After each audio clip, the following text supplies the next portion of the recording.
Who's doing spoiler warning? I was trying to think of how we should do the spoiler warning. Because I don't recommend this film, and we usually do, like, if you haven't seen the film or you plan on watching it, then leave. But I don't want to say that. Wait, okay. So, we normally do a spoiler warning. Yes. That would go here. Yes.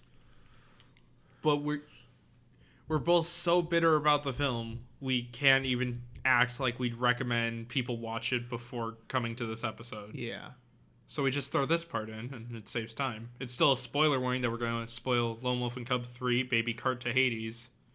But that's about it. But we're also blatantly saying we do not recommend watching it. All right.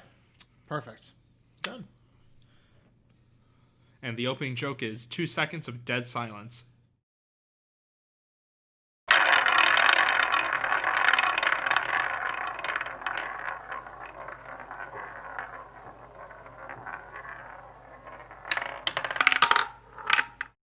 Hello, everybody, and welcome to Cinema Roulette. Today's episode is not going to be fun. We should also probably put a trigger warning right here. Yes, trigger warning. There is heavy sexual content. So Heavy sexual assault talked about in the film is part of the plot. So if you are actually, like, I'm not saying this in the mean way. If you are actually triggered by the talks of sexual assault, leave now. Come back next episode.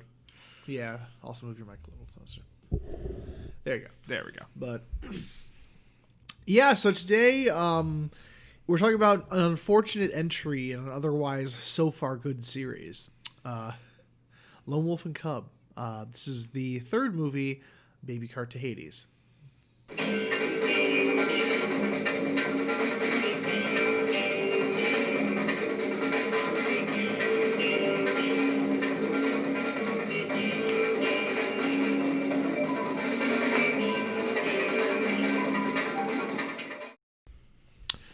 Yeah, so right off the bat, this movie is not fun because of its heavy cases of rape. Just get that out of the way right now before we even start. It's not that we... Oh, I just heard an echo of myself. Like, come out of your computer. What? Yeah, I just heard myself. Say something again? Huh? No? Weird. Okay. I don't know how that's happening since we're in person. I'm very confused. That's really weird. You live in the fucking murder house from every after Scream horror movie. I guess so. Yeah, okay. Sorry, I actually don't want to joke this episode. No, I don't either, but... Okay, right, back on topic. Yeah, this, It's not that we can't handle heavy stuff. We're not overly sensitive libtards or whatever the internet wants to call people who actually have emotions. Yeah. But there's a line where once it's crossed, a film becomes heinous or just vile. And the thing is, like, the other two kind of walked the line between exploitation and, like, completely over-the-top action, but this one features 2 rape scenes, basically one in the opening that is a rape scene. Of 2 people. Of 2 people. They knock out the husband and then have their way with the wife and the daughter, and then they get killed from their one boss who comes in and just murders them after that happens. And then the second time is attempted rape. And this is in the first 20 minutes of the movie. In the first 20 minutes of the movie. And the problem with it is it's really gratuitous. It's really vile and disturbing. And there's just no point to it. Like, it's never brought up again. No, it's just used for exploitive purposes. And that's kind of where we draw the line. Because it's like, Girl with the Dragon Tattoo or something features a lot of rape. But it's there to prove a point and to say something about it. Even debatable, I know some people would debate I Spit on Your Grave being exploitation, but the director did actually have intention with the movie. Yeah. It's just, it also came out during I think it's 70s? It was the 70s, yeah. And that was a huge time of exploitation, so it fell into that crowd. Yeah, like, I will give I Spit on Your Grave some credit too, but yeah, it's just here. There's just no point. It's gratuitous, disgusting, and if someone's gonna try to tell me that, oh well, it's told through deeper symbolism, I do not care. No, when talking about heavy subjects such as rape, you stay blunt with it. The mass majority of people are not reading deeper into your film. Mm-hmm. Am I calling the majority stupid? Yes, I am. It's just kind of a thing. And if you're not going to be blunt about it, you're using it for exploitation. Anyway, should I quickly summarize the movie? Because it takes 5 minutes. Sure. We're back at it with Lone Wolf and Cub. They're just traveling, and when they stay in a hotel, first they run across the first group of mercenaries who raped the mother and daughter, and their main leader, who used to be a samurai, killed one of them because he was going to make up a lie for what happened there, since they killed the entire family after the rape. Mm-hmm. And then the two other rapists try to attack Lone Wolf. They get killed, obviously. The samurai tries to say, like, you should duel me. Lone Wolf is about to duel, says no, and then is like, I want you to live the true way of a samurai, and then kind of just leaves. He goes to a hotel where the other woman is almost raped, but kills her captor by biting off his tongue. Lone Wolf kills him, sure. It's old-timey times. He bleeds out. Lone Wolf protects her, even though the people who own the hotel or the inn are like some middle ground, they said. Mm-hmm. Like, no matter what, even if you let them do what they want, you're not going to lose face. Yeah. But he still protects her. They're like, okay, well, if you don't let us kill her, and you're not going to let us use her as a hooker, then she is going to be tortured. And he's like, I will take her place. There's no rule against it. He survives because he's cool. Mm-hmm. And then the girl is sent off and never seen again. Then the people of the hotel are like, well, she still did kill a guy, so can you do one more thing for us? Go assassinate this person. He says okay. And then we spend another hour. Well, okay, the person he is hired to kill also contacts him and is like, hey, can you kill someone for me? He says no, because conflict of interest. And then we spend an hour of the movie with people talking, Lone Wolf finding a few mercenaries, and then killing the guy. Yep. At the end, where he fights a giant army of people. Yeah. And that's it. And that's that. Yeah, so this movie was just, in general, just kind of miserable to sit through, if I'm being honest. It's like the opening scenes of sexual assault were so bad that it kind of soured any goodwill towards the rest of the movie, honestly. It's been a while since I saw something so gratuitous. Mm-hmm. And yeah, it was honestly so fucking just disgusting. I know, as well as someone here, it's like, oh, well, there's this movie that's even worse. And it's like, shut up, phone. Sorry. And they're going to be like, oh, there's worse movies out there. I've seen Sluts 420 and it has way worse rape scenes. It's like, yeah, okay. It doesn't matter if it's worse. At this point, anything past this is still fucking vile. Oh, yeah, exactly. Exactly. It doesn't change the fact that it's just disgusting and vile, and you shouldn't sit through it, really. And it's the reason that we really don't recommend this movie. We don't. Look up the last 12 minutes. Yeah, look up the final battle scene, and it's the only good part of the movie. Honestly, should we just focus on that scene? Because I honestly don't. There's only so many ways I can say those rape scenes are fucking uncomfortable. No, They're shot They're shot in an exploitive way, and it's disgusting. But here's the thing. Besides that, the rest of the movie is just a bit of a slog until the end. It's just slow because there's a lot of people just sitting around and talking. And it's like, this guy's really strong. Yeah, we know. We saw the R2 movies. let's send this guy after him. He dies. Yeah. It just there's little to no action up until the ending scene. That's the biggest problem, is like the opening just is horrible, but then like the rest of the movie is just it's boring is the problem, and that's the problem with it. Nothing good really happens until the end. So yeah, it's like if in John Wick 3 we didn't see all that happens to John Wick. It was more of just people sending more assassins after him. Yeah. But we stick with the people who are sending the assassins. It's like, oh, they died?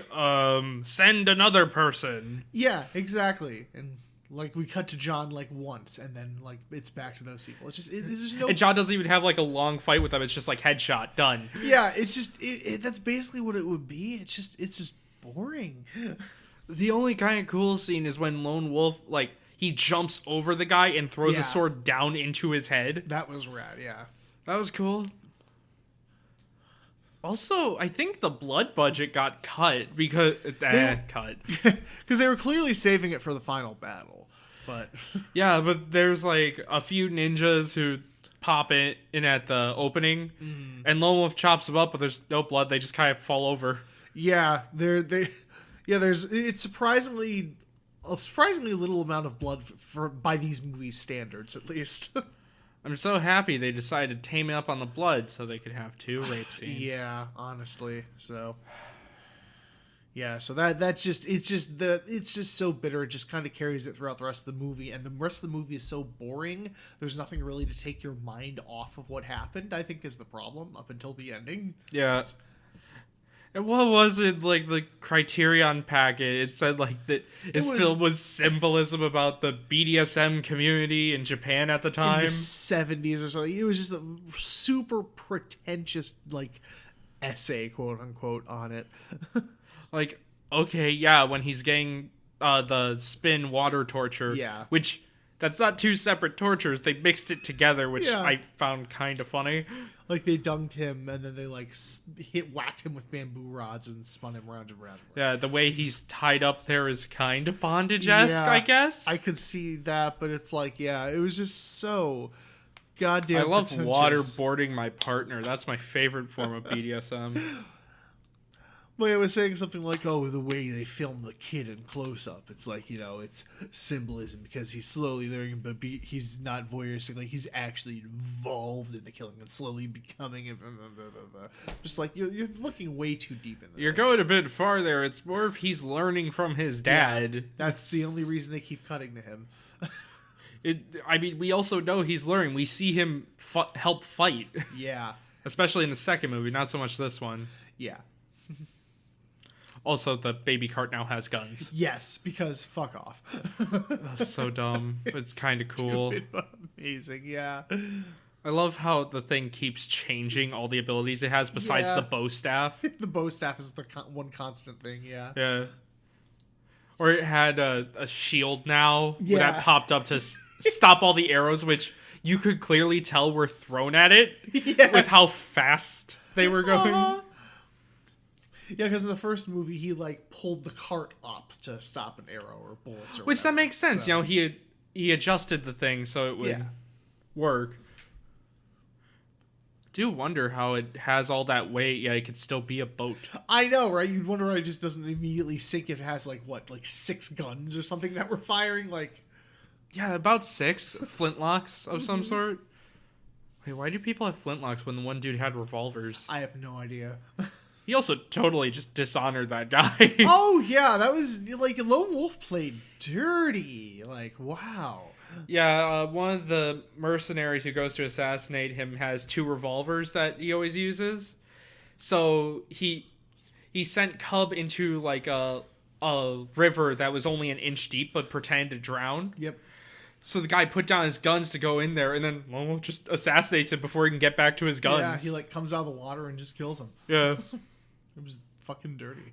It's pretty dirty. He's usually fair, but I guess guns are his one rule of no. Mm-hmm. But yeah, besides that, there's really just not much to go on, unfortunately. What else is there to say? We're only at 16:30. Fuck, really? Yeah. Shit. Welcome to enjoy the topic episode that's next. Yeah, Jesus. we're uploading that at the same day as this. That's probably gonna happen. I will say the makeup when Lone Wolf gets the tortured. Yeah, that was actually really solid on him. That was really good makeup. Yeah. Like, it was bright pink, so it clearly wasn't real, but it still looked solid, like the gashes and whatnot. The scars and everything, yeah. Mm-hmm.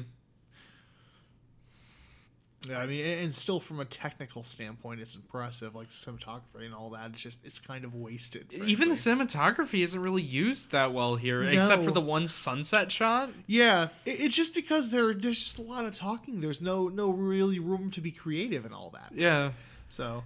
Like, the opening was kind of cool when he sliced all the bamboo things and they fell, and then the guys fell out of the trees and stuff. Yeah, to catch the ninjas off guard. Like, when the action happened, it was cool. It's just there was so much dialogue and exposition that they just couldn't do anything with it. You know, they just filmed the scene straight.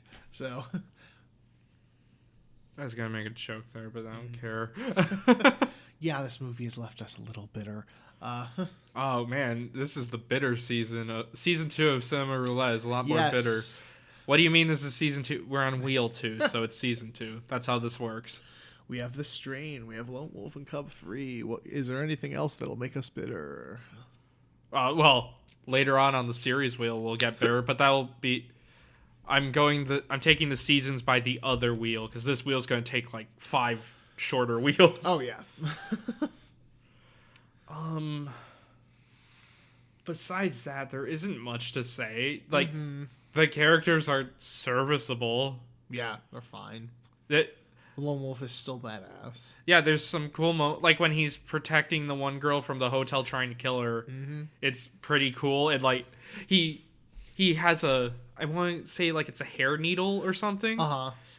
And the owner of the hotel has a double-barrel flintlock pistol. And he throws it in to stop her hammers. To stop the hammers. It was really cool. And she immediately stops her men from attacking because she's like, "Okay, you're going to lose, guys." Yeah, he was like, "This guy's the best." So we did not mean to disrespect you, samurai. Yes, master. She calls him Master Samurai after that. Yeah. The final battle actually has some really good scale to it. Yes. The way it's shot. Just the wide shot of the entire army up on the hillside is really cool image. Yes, has a really good thing, and then once they get into the action, it's so fucking cool. Like I said, just look, if you're curious about that, if you want to watch the series, just look up the ending battle, and that's it. So, I will say too, because I brought this up while we were watching. Fucking period pieces of Japan have it way easier than like America or Britain. Because like in America, you know, like the revolutionary times, like people dressed fairly fancy. So yeah, it was like very fancy clothes. It's industrial buildings. Yeah. There's a bunch of cars. With feudal Japan, it's like, oh, just go in the middle of the forest, wear some older robes and stuff, and you're good. Because that was just the fashion back then. It was just, you know, longer robes. Yeah, if you weren't in the big cities, then yeah. Because, like, I think Europe had it harder, too, because if you're doing, like, a night piece in the Middle Ages, dear Lord. Oh, yeah, you gotta light everything up by land. Or if you go even further back, you still need all the robes and castles and shit. Yeah, it's crazy. But, yeah, Japan just filmed people in the middle of the woods with robes. So. Or maybe it's more complicated than anything. Tell us some good period pieces to watch. Please do. I actually would be super interested in other country period pieces. Oh, same, definitely, yeah. Because, I mean, I've seen a lot of samurai films. Like, from that era, I've seen a lot of those types of period pieces. But yeah, but those still go with sort of Ronin-style stuff where it's in the woods and whatnot. But I'm talking, like, maybe even a political drama in the middle of a city. That'd be cool. Interesting, yeah. I'm fine with that, sure. What definitely. did 1910s Japan look like? That's a very good question, and one that hopefully we'll be able to find out. Hopefully. I hope it's... It'd be weird if Japan, like, it had two options. It's present day, the 80s, or feudal. Yes. No in between. Because that seems to be all anyone portrays in Japan. At least from what us dumb Americans have seen.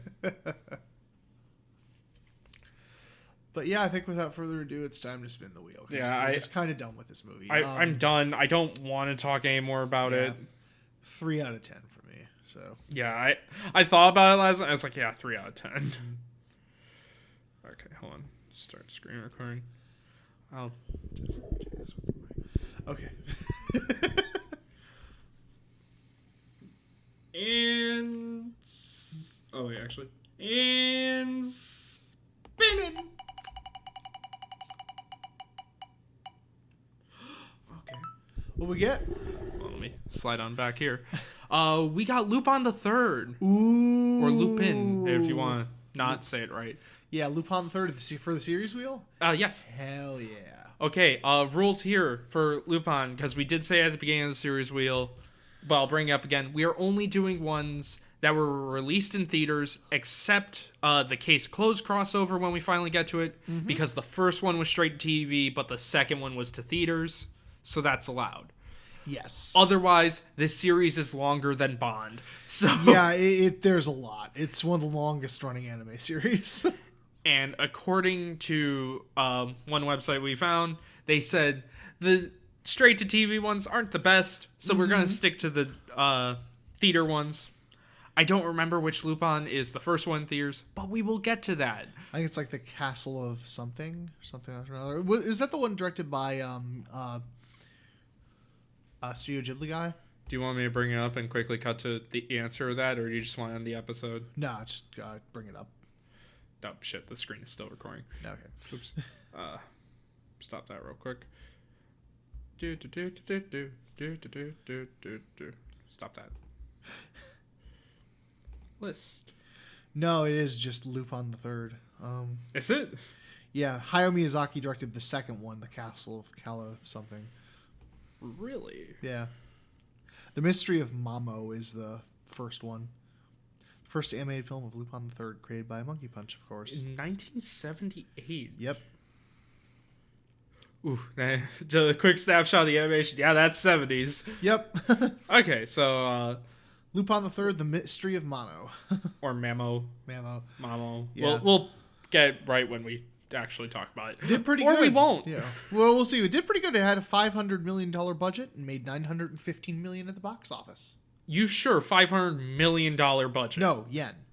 Yen. Okay. Yen. No, this is Japan. I wasn't saying you dollars. Said $1 million budget is what you said. Whoops. That's why I was like, what do you mean it had a solid budget? That's a fantastic fucking budget. Yeah. 500 million yen and made 915 million yen at the box office. So yeah, we'll get to that next time. Hopefully in a much better mood. All right. So we will see you guys then. Bye.